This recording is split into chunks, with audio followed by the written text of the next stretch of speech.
குவைத்தில் கள்ளச்சாராயம் குடித்ததில் ஒரு தமிழர் உட்பட 16 இந்தியர்கள் உயிரிழந்திருப்பதாக தகவல்கள் வெளியாகியிருக்கின்றன. இது தொடர்பான முழுமையான விவரங்களோடு எமது செய்தியாளர் ஹரிகிருஷ்ணன் இணைந்திருக்கிறார். ஹரிகிருஷ்ணன், ஒரு தமிழர் உட்பட 16 இந்தியர்கள் உயிரிழந்திருப்பதாக கூறப்படும் நிலையில் அவர்களை தாயகத்திற்கு கொண்டு வருவதற்கான நடவடிக்கைகள் எடுக்கப்பட்டிருக்கிறதா? கள நிலவரங்கள் என்ன? குவைத்தை பொறுத்தளவுக்கு தமிழர்கள் உட்பட ஏராளமான இந்தியர்கள் அங்க பணி செய்து வருகிறார்கள். ஓட்டுநர்கள் மற்றும் பல்வேறு தொழிற்சாலைகளிலே தொழிலாளர்கள் என ஒரு 5 லட்சத்துக்கும் மேற்பட்ட தொழிலாளர்கள் அந்த குவைத்திலே முழுவதுமாக பணியாற்றி வருகிறார்கள். மிக முக்கியமாக 1 லட்சத்துக்கும் மேற்பட்ட ஓட்டுநர்கள் அங்கு பணியாற்றுவது முக்கியமானதாக கருதப்படுகிறது. இப்படி இருக்கக்கூடிய சூழலில் கடந்த சில நாட்களுக்கு முன்பாக அவர்கள் பணி முடித்துவிட்டு அப்பகுதியிலே கிடைக்கக்கூடிய கள்ளச்சாராயத்தை அவர்கள் அருந்தி இருக்கிறார்கள். அந்த கள்ளச்சாராயம் கொடுத்ததினால் அவருக்கு உடனடியாக உடல் உபாதைகள் ஏற்பட்டு உடல்நல கோளாறு ஏற்பட்டு அவர்கள் மயக்க நிலைக்கு சென்றிருக்கிறார்கள். அவர்கள் ஒன்றன் பின் ஒன்றனாக அவர்கள் தங்கியிருக்கக்கூடிய குடியிருப்புகளில் இருந்து அவர்கள் ஆம்புலன்ஸ் மூலமாக குவைத்தில் இருக்கக்கூடிய அரசு மருத்துவமனையில் சிகிச்சைக்காக சேர்க்கப்பட்டிருக்கிறார்கள். அதிலே 3 நாட்களிலே 16 பேர் உயிரிழந்ததாக தகவல்கள் தெரிவிக்கிறது. மேலும் 40 இந்தியர்கள் ஒட்டுமொத்தமாக அங்க இருக்கக்கூடிய அரசு மருத்துவமனையில் சிகிச்சை பெற்று வருவதாக எம்பசி மூலமாக பிரஸ் ரிலீஸ் ஆனதை வெளியிடப்பட்டிருக்கிறது. குவைத்தை பொறுத்தளவிற்கு அங்கு முழுவதுமாக சட்டங்கள் கடுமையாக நிகழ்த்தப்பட்டு வருகிறது. அதிலே கடந்த 1 மாதத்துக்கு முன்பாக கூட அங்கு ஒரு புறநகர் பகுதியிலே ஒரு 100 ஏக்கர் பரப்பளவிலே கொண்ட இடத்துல கள்ளச்சாராய ஃபேக்டரியானது செயல்பட்டு வந்ததை கண்டுபிடித்த அந்த அரசு அதிலே ஒரு 50க்கும் மேற்பட்டோர் அந்த வழக்கிலே கைது செய்யப்பட்டு சிறையில் அடைத்திருக்கிறார்கள். முழுவதுமாக அவ்வப்போது திடீர் சோதனைகளும் விட்டு வருகிறார்கள். இந்த நிலையில்தான் தொழிலாளர்கள் அங்கு அவர்கள் வேலை முடித்து விட்டு மது என்பது கூடுதலான பணம் இருப்பதனாலே இது போன்ற குறைந்த விலை மதுகளை அவர்கள் தேடி செல்லக்கூடிய ஒரு சூழல் இருக்கிறது. இந்த சூழலில் தான் இந்த 2-3 நாட்களுக்கு முன்பாக அவர்கள் குடித்திருக்கிறார்கள். குடித்தவர்கள் தான் இந்த பாதிப்புகள் ஏற்பட்டிருக்கிறது.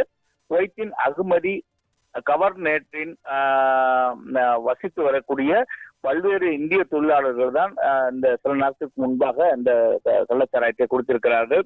கள்ளச்சாராயம் கொடுத்ததினால் பாதிப்புகள் ஏற்பட்டு 40க்கும் மேற்பட்ட இந்திய தொழிலாளர்கள் குவைத் பர்வானியா அரசு மருத்துவமனையில் சிகிச்சைக்காக அனுமதிக்கப்பட்டிருக்கிறார்கள். இன்றைய நிலவரப்படி தென்காசியை சேர்ந்த ஒரு தமிழர் உட்பட 16 இந்திய தொழிலாளர்கள் உயிரிழந்ததாக தகவல்கள் தெரிவிக்கின்றன.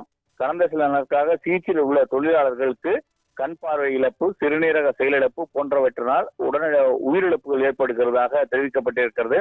குவைத் உள்துறை அமைச்சகத்துடன் இணைந்து குவைத்தில் உள்ள இந்திய தூதரகம் மருத்துவமனையில் சிகிச்சை பெற்று வரக்கூடிய இந்திய தொழிலாளர்கள் நிலை குறித்து கண்காணித்து வருகிறது.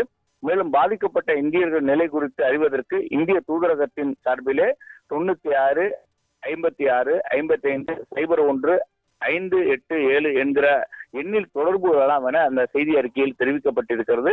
இங்கு பணியாற்றக்கூடிய தொழிலாளர் குடும்பங்கள் சேர்ந்தவர்கள் இந்த மேலும் விவரங்களுக்கு இந்த எண்ணிலே தொடர்பு கொள்ளலாம் என தெரிவிக்கப்பட்டிருக்கிறது. தற்போது வரைக்கும் 40 இந்தியர்கள் மருத்துவமனையில் சிகிச்சைக்காக அனுமதிக்கப்பட்டதில் 16 பேர் உயிரிழந்ததாகவும் மீதமுள்ளவர்களுக்கு உயர்தர சிகிச்சை அளிக்கப்பட்டு வருவதாகவும் தொடர் கண்காணிப்பில் இருந்து வருவதாகவும் தெரிவிக்கப்படுகிறது. ஒரு ஒட்டுமொத்தமாக உயிரிழக்கவில்லை. கடந்த ஒரு 3 நாட்களாக தினமும் 3 5 பேர் வரைக்கும் தொடர்ச்சியாக உயிரிழந்து வருகிறார்களாம். முதலில் கண் பார்வை இழப்பு ஏற்படுகிறது, அதனடுத்து சிறுநீரக செயலிழப்பு ஏற்படுகிறது. அதன் தொடர்ந்துதான் இந்த உயிரிழப்பு ஏற்படுவதாக தெரிவிக்கப்பட்டிருக்கிறது. தொடர்ந்து இது குறித்து குவைத்தில் இருக்கக்கூடிய உள்துறை அமைச்சகம் மற்றும் இந்திய தூதரகங்கள் தொடர்ந்து அவர்களுக்கான தேவையான அனைத்து வசதிகளும் செய்து கொண்டிருக்கிறார்கள். அதே நேரத்தில் இந்த கள்ளச்சாராய விவகாரம் குறித்து குவைத் அரசு விசாரணைக்கு உத்தரவிட்டிருக்கிறது. அதன் அடிப்படையிலே காவல்துறையினர் விசாரணை ஒரு வாரம் நடத்தி வருகிறார்கள். உயிரிழந்தவர்கள் உடல்கள் இந்த பிரேத பரிசோதனைக்காக மருத்துவமனையில் வைக்கப்பட்டிருக்கிறது. தூதரக அதிகாரிகள் விரைவிலே அவர்களுடைய உடல்களை அவருடைய சொந்த ஊருக்கு அனுப்புவதற்கான ஏற்பாடுகள் நடைபெற்று வருகிறது. இந்திய அரசுடன் பேசி அவர்களை உடல்கள் விமானத்தில் அனுப்பி வைப்பதற்கான பணிகளும் தொடர்ந்து நடத்தப்பட்டு வருவதாக தெரிவிக்கப்பட்டிருக்கிறது. இந்த 16 பேரில் ஆந்திராவை சேர்ந்த 8 பேர் என்கிற தகவல் வந்திருக்கிறது. கர்நாடகாவை சேர்ந்த ஒரு 2 பேர், நேபாளம் உள்ளிட்ட பல இடங்களிலே பஞ்சாப் உள்ளிட்ட மாநிலங்களை சேர்ந்தவர்களும் இருக்கிறார்கள்.